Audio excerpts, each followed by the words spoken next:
Hi, in this video I'll be discussing various economic theories from the 1500s to the present day. Many people consider the topic of economics to be about money, business, demand, and supply, but economics wasn't initially formed this way. It took centuries for a common theory to be acknowledged and developed. For the sake of time, I will begin with the idea of mercantilism, which began to appear as more trade from the New World and Asia opened up. The idea behind mercantilism is that nations should export more than it imports, and that the accumulation of precious metals and money is the only source of riches that can measure a nation's wealth. According to this theory, countries want to hoard their assets, but then they will not be able to gain more gold from trade because no nation would want to trade with another that doesn't purchase any imports. They need a balance of trade that would bring gold and silver into the country and also to maintain domestic employment.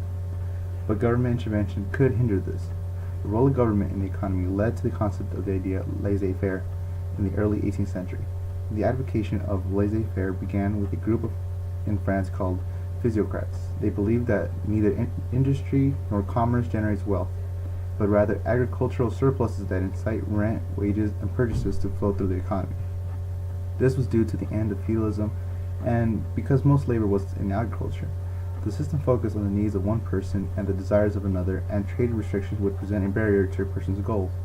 As we will see later on, the idea of laissez-faire is widely used as a reference. After the physiocrats, the modern school of economic thought appeared in the later half of the 18th century and is now called classical economics. In this theory, the economics claimed that free markets regulate themselves when there is little to no government intervention. Adam Smith called this the invisible hand that leads markets to their natural equilibrium. People like Adam Smith believed that the government should enforce contracts, grant patents, and copyrights to encourage inventions and new ideas. And all governments which thwart this natural course are obliged to be oppressive and tyrannical. This is very similar to laissez-faire, and some say that it did influence classical economics' view on government intervention.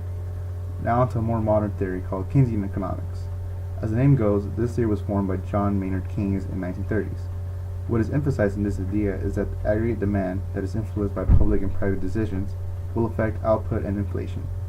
Keynesian economics go counter to classical economics because they believe that there must be aggressive government action to stabilize the economy.